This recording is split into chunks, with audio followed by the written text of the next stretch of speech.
The reason I went with gyms is because you buy into a system and that system provides you with all the ground up work that you need. So that's the main thing. You have so much support from your franchisee and your franchisees. There's so many people, there's so many years of experience combined that you can just talk to. You can just grab all that and just take away with it. So you follow what they say, then you can adjust it to yourself and you'll be fantastic. It's just fantastic. Great.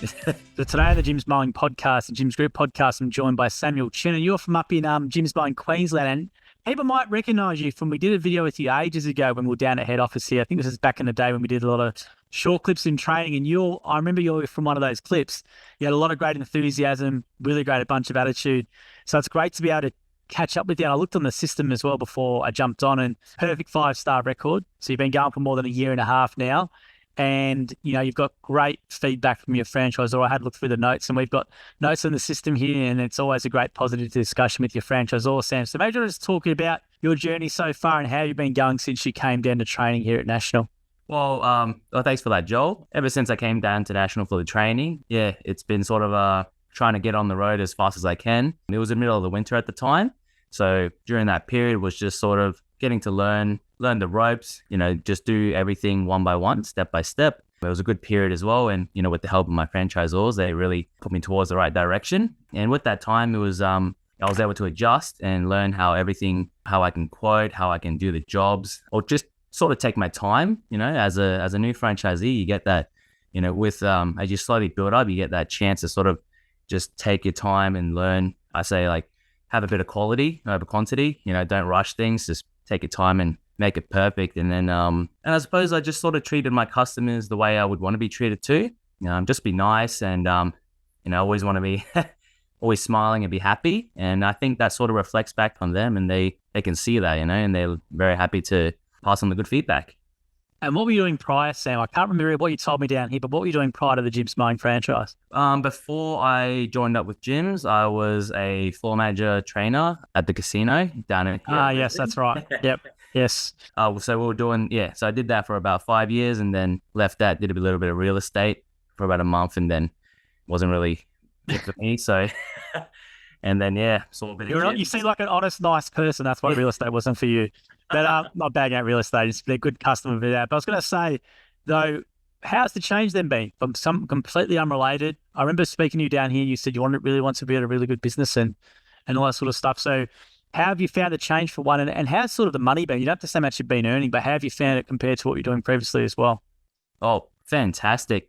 Look, first of all, when I saw a Jim's franchise being advertised online, and I had a little bit of information about it, I was very interested, about how much that they can earn every week and every month and whatnot. And so, when I jumped on board, I was really amazed, with how much you can really make. And the main thing for me is sort of lifestyle and balance. You can definitely earn maybe 2 times, 3 times, 4 times as much, or, it goes to infinity almost. But you definitely earn a lot more than what you might have been previously doing. It all comes with sort of effort as well. When you put in a bit of effort, it all sort of reaps back the rewards. It's just amazing, the control that you have. Never really realized that before until you actually put yourself into that sort of situation, and then it just changes everything. How have you found running your business? Would you ever go back to employment again after doing what you're doing? Definitely. I don't think I would. Not in this lifetime. It's very after having that sort of freedom and control and being able to take time when I need to have time, and or just setting things right when I want to do things. It's been amazing. And how was your first couple of weeks then, Sam? Because I know you guys got a really good tight Facebook group in your region, and I remember seeing I had to set up so I get notified of stuff, and I saw you posting some stuff about what I do here or that sort of thing, which is great. So how did you go in your first couple of weeks as well, getting these sorts of skills? Because it can be quite daunting coming from a completely unrelated field to what you're doing. How did you find that, the early days of the business? Back in those early days, it was just an adjustment period. Luckily, I did do a bit of time with my franchisor, and he set me up with some other experienced guys. And during that time, I was doing the run with them. I was learning a lot more than I would have done if I tried to do everything by myself or just watch videos and all that. Through that, it was just sort of getting into the feel of how someone experienced with 15 plus years would do something. So I was just watching them, learning from them, working with them. And then when I went off and did it on my own, I just sort of followed that same sort of pattern. And then anything I didn't really know, I just sort of looked online, or I would ask my franchisor some tips and tricks, and there've been some real handy ones there. So, it doesn't hurt to definitely ask them. And what were some of the things you learned from then going out the experienced guys? Was it just like how they structured their route or how to deal with customers? Or what was the sort of, maybe there's a couple of things you want to reveal that you learned that you might not have learned otherwise? I suppose, yeah, one little trick is one that a lot of customers even ask me as well. It's just simple things like when you're trimming trees and hedges and whatnot, you just simply like lay down a tarp underneath it, and everything just falls on top, and you can just wrap it up and bag it. Before, I was struggling, just you're cutting everything's everywhere, and it just consumes a lot of time. And then further on, you learn other things. I bag a lot of things now, and then I went from just throwing everything in to bagging everything up, making it organized, and everything just moving along much more smoothly now. So yeah, just little things like that. I suppose it's hard to remember everything, but yeah, it's little steps. And as well as like more recently, when everything became more better, I spoke to my franchisor about my runs and my schedule, and he's given me tips about what the other guys are doing, the much more successful ones. And I sort of try to emulate that a little bit, and it's worked out pretty well. Now, is that something like you maybe shift all your regulars to early in the week and keep some free slots, or how do you do that? Absolutely, just as what you said. That was from the first 3-4 days. Yeah, I would have my regulars on there, and then maybe I keep that last day just for a big once-off job that might happen. And if I need to work on the next day, that's fine. I can just add that one in. So yeah, that's worked out really well for me. Enjoying the work overall, because it's a completely different field to what you're doing. So how are you enjoying doing what you're doing? Oh, absolutely love it.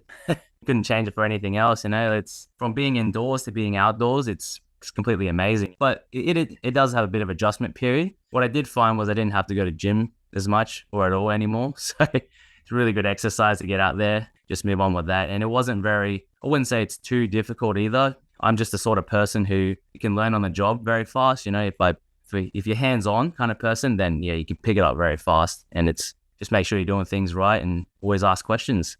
And what's your secret to 5-star customer service? So you got a perfect 5-star rating. So what's your secret to customer service? Because it might sound like it's obvious things, but I know I use a lot of Jim's franchisees in my house, but there's been a couple of times where we don't do this service and I've used a non-Jim's person. I really notice the difference. So maybe you want to outline for you, from your point of view, why do you think you've got a perfect 5-star rating from every customer? I suppose I think the main thing is communication for those 5-star customers.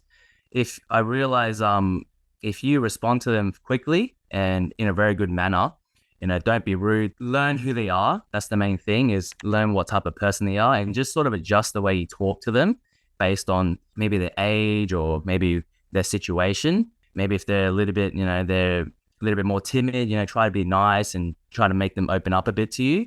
If they're a little bit more laid back and friendly, you can also change the way you speak to them just to sort of match that sort of energy that they have. And I think from that, yeah, they like to return the favor for me. And yeah, so whenever I see that, I'm pleasantly surprised. No, you got great customer feedback. I always have a look before I do, and yeah, you got a perfect rating. And what you just said is a fantastic bit of advice, I think, for people who don't realize. And I think it's like mirroring the person. Like if you're real high energy and you come in and a customer might be a bit more quiet and low down, you don't want to come in and start, being over the top. It can definitely put them off. So mirroring that person's energy, you get that vibe, pretty quickly is a really good bit of advice that you've said. And I was going to say as well, with your business, you're a sole trader still. Are you hoping to expand, or what do you want to do with your business? Yep. So I am still working by myself. I do every once in a while bring on a friend or a casual to sort of help me out with those really, really big jobs, just turn a 2-day job into a 1-day job. But yeah, at this stage, I'm just sort of getting everything running along. I'm trying out a new invoicing system at the moment. And once I get that going, it should make everything pretty smooth and have someone else be able to use it as well without much restriction, or at least much input from my side. And once I get that going, yeah, I can look to expand and just grab a couple more employees, 1, 2, 3, etc. And how's your work levels going as well? Are you on taking leads still? It's been crazy up there, obviously, with the weather. So how have you been finding it all with the work level? Well, it's very strange this year. We've had 2 months where we were praying for some rain, and we were almost crying, and then all of a sudden it's just downpour, unbelievable amounts. And I think it's just been crazy. I've been speaking to my franchisor, and he's just saying all these unserviced leads. The amount of numbers is just it's unbelievable. You know, I only see a certain amount for my area, and he's telling me everything else is just all stacked up. So I'd say there's way too much demand at the moment. Love to get more people on board to take them on, and yeah, you'd be in no short of work if you ever jumped in right now. But yeah, be prepared. And what about the equipment? From what type of equipment setup do you like to use? And what do you recommend maybe people look at? So we always love talking about gear on the podcast. So I'm going to run through what you use and why you use it. I have all sort of, so everything, all my equipment is, I have half petrol and half electric. All my gardening equipment is all electric because it's very light. I don't get fumes in my face. That's the biggest thing. I don't want to deal with fumes. And with my petrol gear, I make sure I have all Honda, so everything is all for just regular unleaded petrol. I'm not much of a mixing fuel and all that sort of person, so I just keep it very simple for me. Gardening equipment is electric, and then mowing stuff is generally all petrol. Except my mower, I do have an electric mower as well. And definitely, depending on what you're working on, I do have a ride-on. I got a really small one, the 32-inch right standard B that gets through all the backyards. So I love it. You know, I think I do about 90% of all my jobs on ride-ons now. Wow. Just makes things fast. Saves a lot of energy. That's the thing is I base things based on how much energy level I have. So yeah, that really helps me maximize the run. Get your energy levels up. Are you eating, drinking plenty? What do you recommend as you go to food source? It's not something we talk about a lot, and I think a lot of franchisees neglect it. Sometimes they want to get through the work, but they forget to look after themselves a bit. So maybe how do you look after yourself? Is there some things you're doing?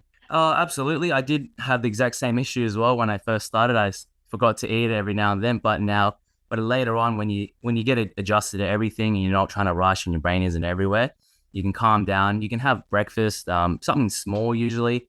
I wouldn't say small, something light, like maybe a cereal, maybe some bread or something for your breakfast.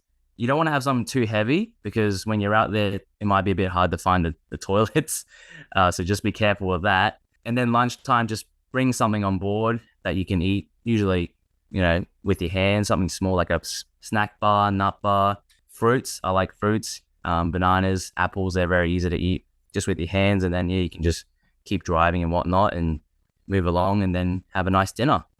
And that's what's your normal week look like? Are you starting at 6 and finishing early, or what hours in the day are you working? I'm a bit odd compared to everyone else. I start a little bit later because before this, I was always a night owl. So instead of starting at 6, I'm more of a 9 a.m. to 5 p.m. sort of person. So I would start at 9, and in summertime, you can power through all the way till 6, 7 if you need to, because the sun's always up. But try not to. I'll start a little bit later at 9 so I can get a bit more sleep in, and then just go through to about 5. If I finish a bit earlier, I'll take it. I'll come home and relax. Yeah. Well, it's not a bad thing. The neighbours, you might not get any angry neighbours coming out or something if you start at 9, so it's okay.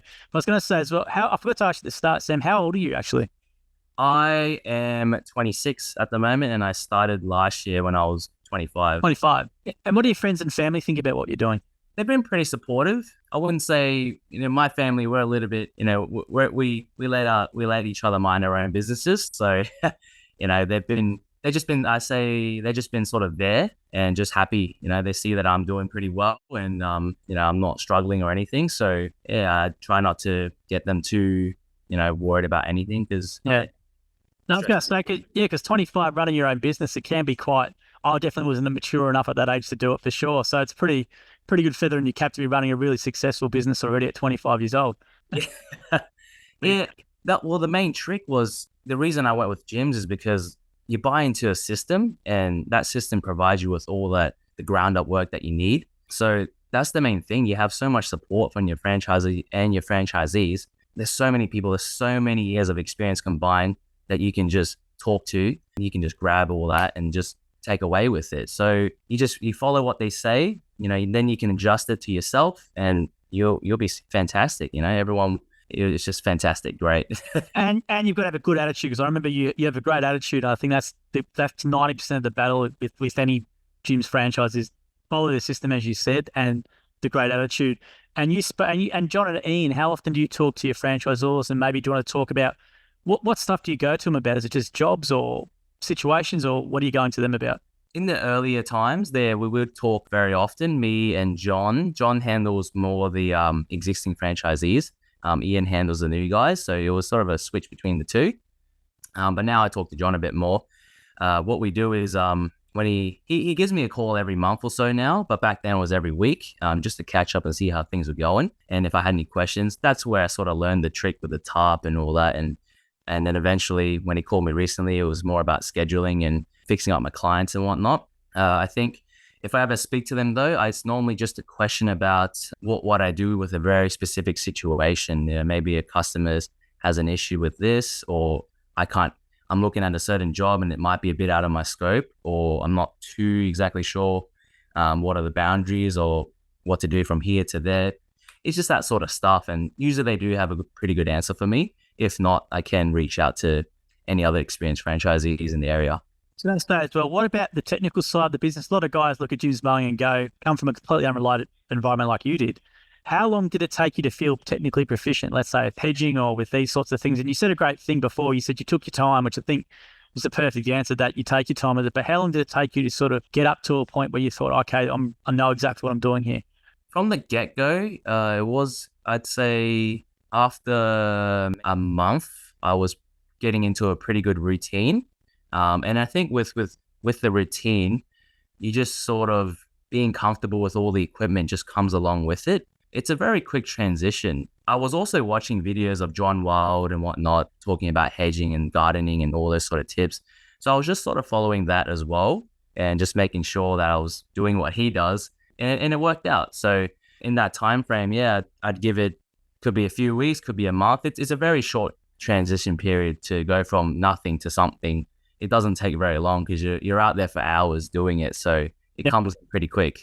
And do you recall your first week? How was the first time you received a lead, and how was that all like your first week? Because it can be quite daunting. And I presume there's a moment where you're going, geez, this is my own business. I can't just sort of defer to someone else here. So what was that first week like? Oh, my first week. I definitely remember my first day more than what the week was, because I actually received a job from a friend, a real estate friend that was asking for quotes here and there, and I brought my franchisor along, Ian, to help me quote that first day because I had no idea what was supposed to do, and he gave me he gave me a good idea, get a journal, write everything down, and then I've still carried that on forwards, and I still use a book. Even though I know exactly what this might be and that how long it's going to take, I still carry that book for back referencing. But yeah, that first week was on my first day. Really, I had it pretty tough. You know, I underquoted pretty heavily, and I think I spent 10 hours in one area and had to do a quote in between, and it was a bit tough. But you know, I felt like I was learning while earning at the same time. So you know, that's how I look at it nowadays. And yeah, I think without that first tough day, I would not have gone to where I am now. So I think it's just, get out there, give it a go, adjust. You just tweak everything as you go along and it'll be fine. It's no big deal, you know, if you make mistakes. Great attitude. I talk to a lot of franchisees and I ask them the same thing about their first day. So your first day, believe it or not, compared to a lot of other franchisees I know is not that eventful. So it's good to hear that it wasn't too bad. But quoting is a big issue, as you would know. It can be very, very tough to just learn. So is it just for you? Was it just an experience thing? And you definitely felt the pain if you do underquote because you know you're doing a job which you should have probably done for a lot more. Yeah, that's all just part of it. You can just expect it, and you will 100% you'll get better at it. And if you keep in contact with all your other franchisees and franchisors, you can get a pretty good idea of what you should be charging anyways. But how long it takes is very, very dependent on yourself and your experience. But as you get better, then you can increase your prices and whatnot because you're doing a shorter amount of time. Yeah, that is a pretty big issue. Just to get not a big issue. It's just a thing to get used to. Yeah.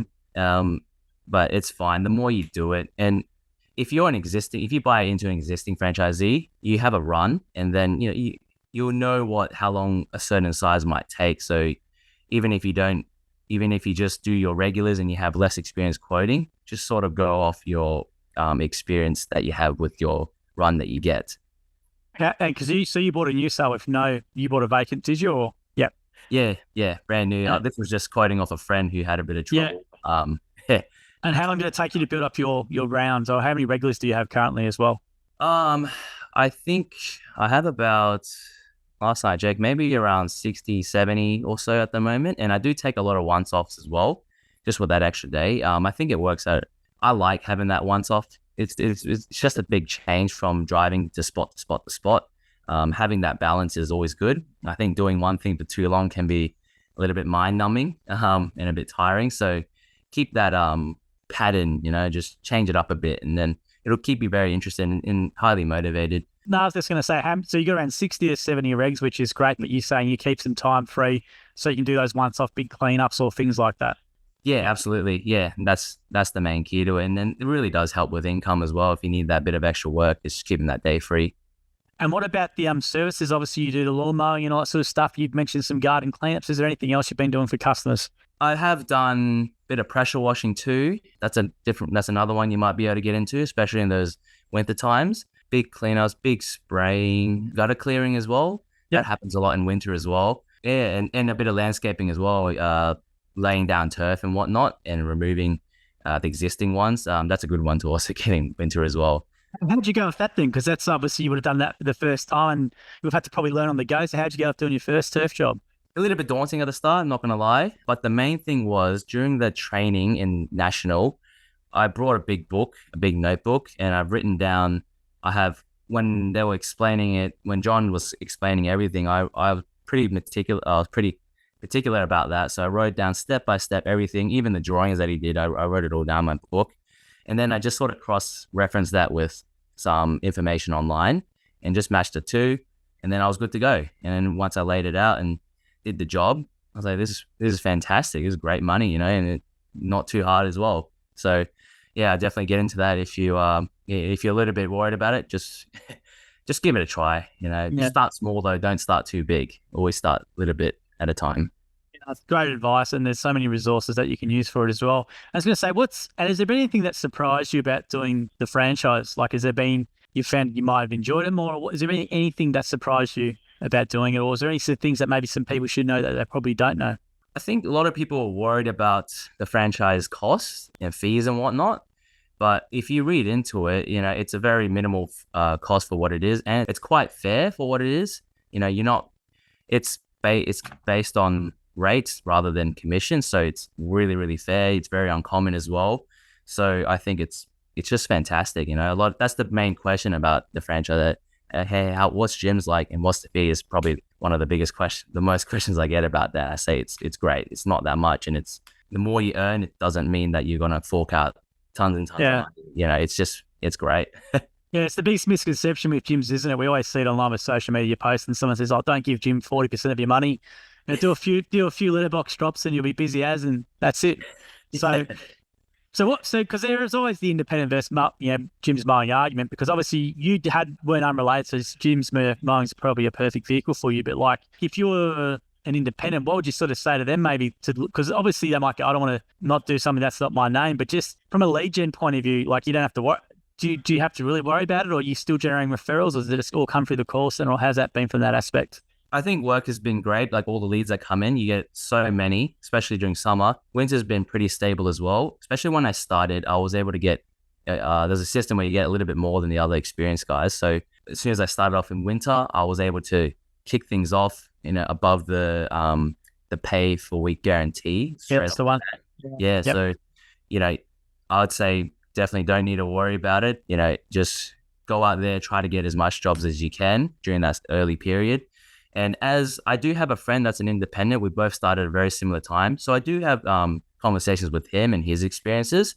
And I tell him my support group is just fantastic. We, besides from having I think it was roughly monthly meetings, then we also have like barbecue and demo days as well that John and Ian set up. It's amazing. They get all the dealerships out there and we get to test everything and maybe put some orders in.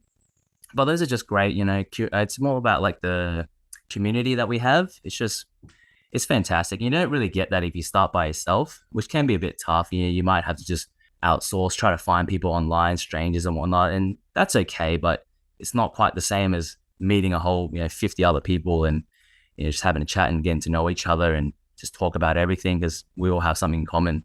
Yeah, if you ever have to go on holidays or get injured, the boys will cover you and all that sort of stuff. And I know from looking outside into your group's culture, you've got a really good culture with your group of Ian and John. You've got a lot of really good bonds I can see with people helping out. And I think that's the biggest thing for independents to realise is if they go on holiday or get sick or whatever or get injured for 2 months, their run's pretty much gone. Whereas with gyms, we have people who come in and help. And I think those meetings are really, really important just because, and it's great that the boys do that demo days and stuff. I've seen a few things that do a really good job for you, but I think people underestimate being a small business owner, how lonely it could be if you don't have other people, as you would know, it's your friend around doing the same thing. Absolutely, absolutely. Like it is, when you, as lawn contractors, it's very few, far in between. Everyone's working all the time. And if there isn't someone trying to set up something that we can all gather and meet together, then you're mostly just by yourself all the time. So yeah, it really does help. Absolutely. Well, Sam, thank you very much for your time today. It's great to be able to follow up with you. You got a great attitude. I remember your attitude from training. You were fantastic. I was really hoping you do well, and it's great to hear and see you doing well a year and a half or nearly 2 years now since you've come to National. And for someone who's a young man that you're only 26 and you're already doing a successful small business, it's a massive credit to yourself and to your attitude. And well done. And thank you for coming on today. We appreciate it.